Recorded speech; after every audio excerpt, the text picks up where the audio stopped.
pengujian hipotesis dengan satu variabel. Nah, untuk hari ini kita akan discuss mengenai pengujian dengan dua variabel. Ya, misalnya beda dua rata-rata ya.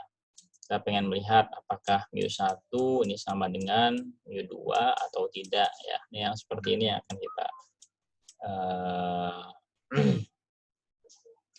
akan kita jelaskan ya, kita diskusikan. Untuk hipotesisnya itu ada seperti ini ya. Jadi untuk H0-nya itu dituliskan dalam notasi seperti ini. H0 ya, mu1 dikurangi mu2 sama dengan 0 ya. Kalau sama dengan 0 berarti kan tidak ada perbedaan. Atau bisa dituliskan mu1 sama dengan mu2 seperti ini ya. Kemudian untuk hipotesis alternatifnya itu mu1 kurangi mu2 lebih dari 0, berarti kalau lebih dari 0 kan berarti hasilnya positif ya, artinya yang ini lebih besar daripada yang ini, atau bisa dituliskan seperti ini. Kemudian untuk H1-nya bisa jadi juga seperti ini dikurangi ini kurang dari 0, kalau kurang dari 0 kan berarti negatif, ya berarti mu1 kurang dari mu2 atau lebih kecil dari mu2, ya. Atau juga seperti ini, H1-nya mu1 dikurangi mu2 tidak sama dengan 0. Artinya mu1 berbeda dengan mu2 atau bisa dituliskan mu1 tidak sama dengan mu2 gitu ya. Nah, untuk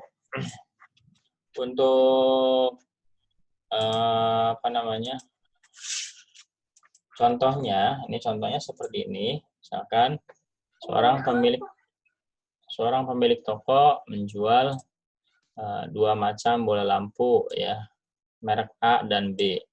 Kan biasa suka nanya ya, bagus mana Pak, A dan B. Dia berpendapat bahwa tidak ada perbedaan, rata-rata lamanya menyala bola lampu. Artinya dia menyatakan itu sama aja Pak antara merek A dengan merek B gitu ya. Nah, terus kita uji ya. Kita uji apakah pernyataan si pemilik atau pedagang tadi bisa diterima atau tidak. Untuk menguji pendapat yang tadi sama ya, dia mengatakan sama, dilakukan percobaan menyalakan 100 bola lampu merek A dan 50 bola lampu merek B sebagai sampel acak. Ternyata bola merek A dapat menyala selama ini ya 952 dan merek B selama 987 jam ya, dengan masing-masing simpangan bakunya 85 dan 92, alfanya 5%. Baik, kita coba ya, langkah-langkahnya sama dengan yang sebelumnya, yaitu ada 5 langkah. Yang pertama adalah menentukan H0 dan H1-nya ya. H0-nya apa, H1-nya apa. Nah, ini di sini sudah jelas ya. H0-nya itu dia nyatakan sama, berarti mu1 sama dengan mu2. Untuk H1-nya berarti kebalikannya, mu1 ini sama dengan ya. Nah, sama dengan mu2. Kalau H1-nya berarti mu1 tidak sama dengan mu2 gitu ya. Nah, ini langkah selanjutnya yaitu langkah kedua, menentukan alfa. Alfanya 5%. 5% berarti alfa sama 0,05 ya. 0,05. Sementara di sini tidak sama dengan, berarti ujinya dua arah. Artinya alfanya dibagi 2, alfa per 2 sama dengan 0,025. Ya. Kemudian kita gambarkan pada langkah ketiga ya, kita gambarkan gambarnya dua arah ya. Berarti kiri dan kanannya ya, kiri dan kanannya ini ada sebesar apa? Sebesar alfa per 2, 0,025. Nah, kita udah tahu ya nilai Z-nya untuk 0,025 itu yang sebelah kiri itu minus 1,96 ya, yang sebelah kanan positif ya 1,96. Nah, jadi kalau misalkan nanti angka keempat Z-nya ya, Z hitungnya kurang dari minus 1,96 atau lebih dari 1,96, maka ini ditolak H0-nya. Kalau di antaranya di daerah yang putih ini berarti H0-nya diterima gitu ya. Kemudian langkah keempat ini adalah menentukan statistik uji ya. Ini sampelnya besar berarti pakai Z ya. Nah, Z-nya tapi berbeda dengan yang sebelumnya karena ini ada 2 mu ya. Sehingga kita pakai rumus yang ini ya. Kita pakai rumus yang ini. Ya, jadi Z0-nya X bar 1 dikurangi X bar 2 per akar to atau varian ya. Per N1 plus to kuadrat atau varian per N2. Ya. Ini tadi di contoh 952, 987, ya, 8592. Dengan alfanya 5 ya, 8592. Oke. Tadi, nah ini mu1 mu2-nya 952 kurangi 987 ya, per akar 85 kuadrat per 100 ya. Yang satunya 100 ini, yang duanya 50. Ya, nah hasilnya adalah minus 2,25 ya. Nah, minus 2,25 ada di mana? Ini kan minus 1,96 ya, kira-kira di sini lah ya. Ini minus 2,25 ya di sini. Artinya apa? Ini ada pada daerah penolakan H0. Jadi kesimpulannya H0-nya ini ditolak ya, H0-nya ditolak. Di langkah kelima ya, H0-nya ditolak artinya apa? H1-nya yang diterima. Apa sih H1 ya? H1 itu berarti mu1 berbeda dengan mu2. Jadi merek A ya berbeda dengan merek B. Artinya apa? Itu tidak sama. Ya. Masa atau daya tahan ya. Lifetime dari kedua merek itu nggak sama. Ya, jadi suatu merek itu bisa diwakili dengan mu-nya ya. Bisa diwakili dengan rata-ratanya, ini sudah sama.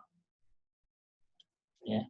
Berarti ada yang lebih bagus ya, lebih bagus. Pertanyaannya, mana yang lebih bagus ya? Kita tidak tahu karena kita pakai H0-nya seperti ini. Yang jelas dia berbeda ya. Kalau pakai yang seperti ini H1-nya ini mungkin bisa kita tahu ya mana yang lebih bagus antara merek A dengan merek B. Ya, itu contoh yang pertama seperti ini, silakan dicatat ya atau di screenshot.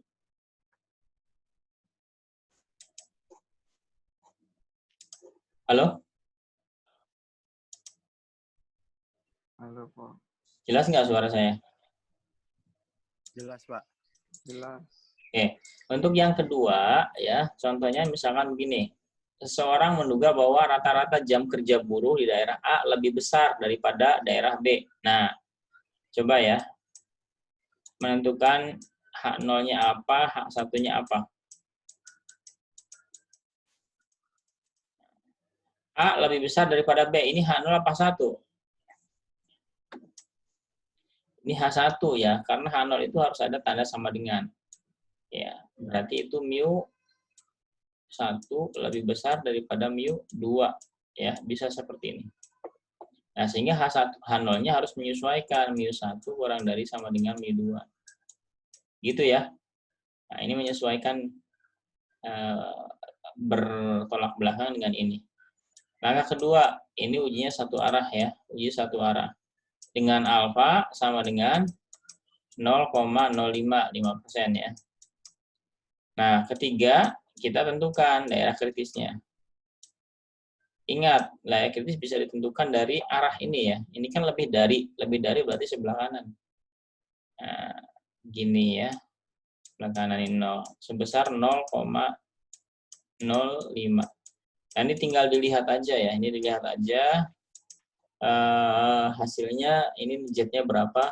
Tinggal nanti langkah keempat sama rumusnya yang dengan yang di atas. Dan langkah kelima nanti tinggal dicek aja hasil dari langkah keempat adanya di mana ya. Oke. Seperti itu. Nah, kita lanjut ke contoh berikutnya ya. Contoh berikutnya ini kita ya. Ya, sebuah perusahaan mengadakan pelatihan teknik pemasaran, sampelnya 12 orang. Metodenya dengan metode biasa ya. 12 orang dengan metode biasa, 10 orang dengan metode terprogram. Pada akhir pelatihan diberikan evaluasi dengan soal yang sama. Kelas pertama mencapai nilai rata-rata 80. Nah, ini X bar satunya. Ya, coba nanti diingat-ingat ya. Dan simpangan baku 4. Ini berarti apa namanya? Simpangan bakunya ya. Kemudian toknya ya. Kemudian atau S-nya ya, S ya. Di sini S karena sampel ya, simpangan baku sampel. Dan kedua 75, ini X bar 2 ya. Ini X bar 2. Dan simpangan bakunya ini juga S2 ya. Ini S2. Pas tengah. Taraf nyata 10%. Nah, kita harus menentukan untuk yang pertama itu adalah H0 dan H1-nya. H0-nya apa, H1-nya apa. Ini jelas di sini ya. Pengen melihat, nah ini apakah sama atau tidak? Ya udah, berarti mu1 sama dengan mu2. Ini yang biasa skripsinya orang-orang pendidikan itu ya, kayak gini. Jadi dia pengen mengetahui mana metode yang efektif ya, gitu ya. Gitu ya. Ini satu, ini dua ini. Ya, ini H0 dan H1-nya. Kemudian langkah kedua menentukan taraf nyatanya. Ya, alfanya sama dengan 10%, berarti 0,1 ya. Dua arah, sehingga alfanya per 2, alfa per 2 sama dengan 0,5 ya. Alfa per 2 0,5. 0,5, 0,005 ya. 0,05 ya, 0,05. Nah, ya. 10%, 5%, 0,05. Kemudian yang ketiga, gambarkan, set, gambar. Ya jelek banget ya gambarnya. Gambar kira-kira gini. Ya, kita gambar, itu berarti dua arah, ada pada posisi kiri dan kanannya, ya. Ini pakainya T ya, karena kurang dari 30. Ya, sampelnya kurang dari 30 pakai T. Ini sebesar 0,05 ya, ini sebesar 0,05. Nah, kita lihat T-nya di sini berapa? Ini berarti minus T ya, ini positif T. Kita lihatnya di tabel T ya, karena ini distribusinya T. Alfanya 0,1, alfa per 2-nya 0,05. Nah, di sini ada DF. DF itu derajat kebebasan ya. Kalau ada 2, ada 2N. Kalau ada 1 kan tinggal N per 1, N kurangi 1 ya. Kalau ada 2 berarti N1 plus N2 dikurangi 2. N1-nya 12 tadi ya. N2-nya 10 dikurangi 2. Berapa? 20 ya. Nah, kita cari sini 20. Sini ya. Kemudian ini ada alfanya 0,05 dan 0,1. Ini di atas itu adalah alfa per 2, yang bawah ini adalah alfa ya. Sehingga ini. Nah, kita tarik ya. Nah, ini hasilnya. 1,725 lah ya, 725. Berarti gimana? Nah, ini di sini minus 1,725 dan di sini positifnya 1,725 gitu ya. Gitu ya. Nah, tinggal yang terakhir yaitu menentukan T hitung ya. Bukan terakhir, angka keempat ya. Menentukan T hitung. Dari mana rumusnya? Nah, T hitung rumusnya dari sini. T hitung ini. Coba tadi masih ingat nggak? X bar satunya berapa? X bar 1 ini saya tuliskan lagi di sini ya. 80 dikurangi 75 X bar 2-nya. Ya. Kemudian per akar. Ya. Ini S gabungan ya. Tadi kan S1 dan S2. Sementara di sini yang ditanyakan adalah S gabungan. Sudah ada belum? Belum ada. Ntar kita hitungnya. S. Nah, 1 per N1-nya 12 plus ya 1 per N2-nya. N2-nya berapa? 10. 10. Nah, kita hitung S-nya ya. S-nya rumusnya dari sini. Ini S kuadratnya. Berarti kalau kita cari S-nya, tinggal di akar ya. Ini kuadratnya hilang. S sama dengan akar. Ya, kita tuliskan lagi di sini ya. S sama dengan akar. N1 dikurangi 1. N1-nya berapa tadi? 12 kurangi 1 kan tinggal 11 ya. Dikali S1 kuadrat, 4 ya. 4 kuadrat. Plus ya. N2 10 kurangi 1 9. Dikali S2 kuadrat, 4,5 kuadrat ya.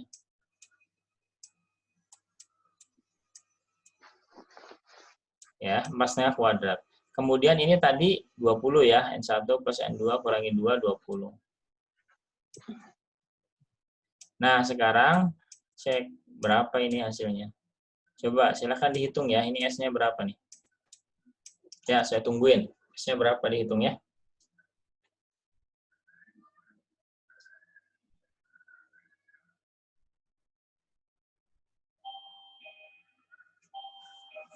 Sebentar ya.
Halo? Halo? Iya, Pak. Lagi Ya, ngitung, berapa? Pak. Sorry, ada tamu ya tadi. Berapa? S-nya? Sebentar, Pak.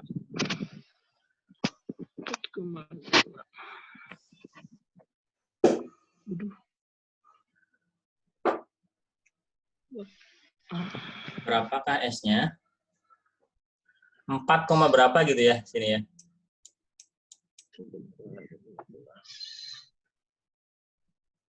4, 4,45.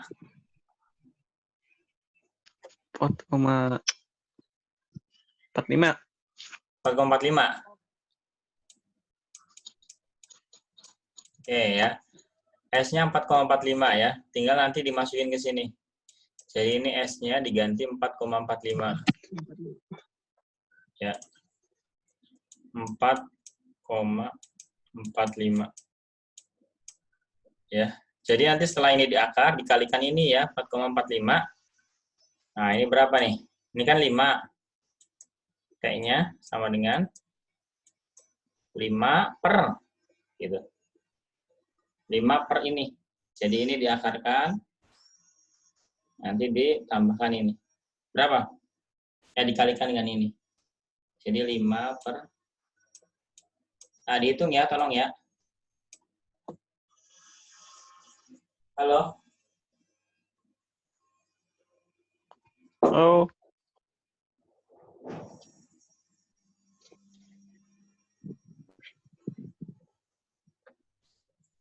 Kalau kuota yang bagus, kalau di ini Tri ya, murah ya, Tri ya. Di mana, Pak? Ya kuota Tri yang bagus, yang ini kalau di situnya bagus, Tri yang murah, yang paling murah. Ini saya pakai Tri nih.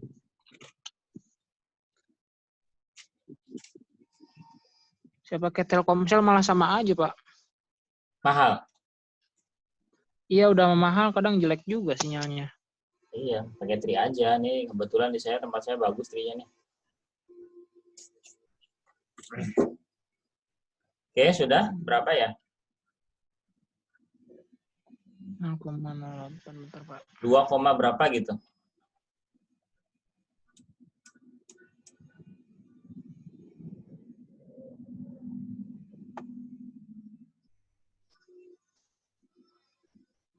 Dua koma.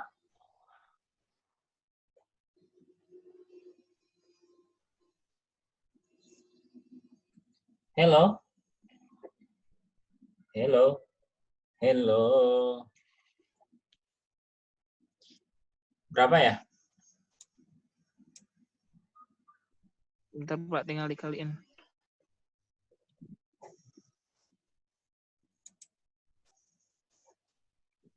Nah,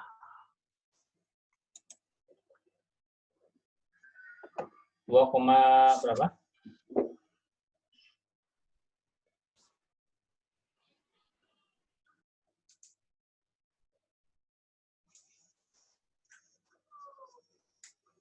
urutannya gimana, Pak, tadi, Pak? Ini diakarkan dulu, nanti dikalikan dengan ini. Nanti ini 5 per hasilnya itu. Oh, iya, Pak, bentar.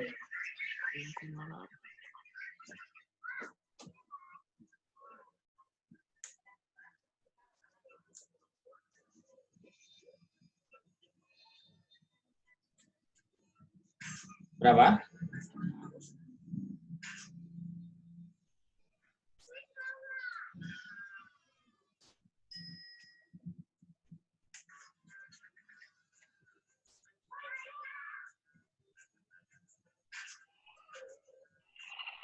Hasilnya malah 0,35, Pak. Salah. 2, berapa gitu ya. Nanti cek aja lah ya. Ini hasilnya 2, sekian. Nah, 2, sekian ya. 2, sekian. Nah, 2 ada di sini ya. Ini kan 1,725. Berarti kan 2 di sini. 2, sekian ya. Nah, ini artinya apa? Si nilai kita hitungnya ada pada daerah kritis ya, atau daerah penolakan H0. Sehingga hasilnya, kesimpulannya H0 ditolak ya, H0 ditolak. H0 ditolak itu apa? H0 ditolak berarti H1 diterima. Apa itu? mu1 dan mu2 beda. Artinya kedua metode itu tidak sama. Ada yang lebih efektif ya, ada yang lebih efektif. Mana yang lebih bagus ya kita tidak tahu ya karena H1-nya bentuknya seperti ini. Oke, kemudian untuk yang contoh proporsi ini saya kira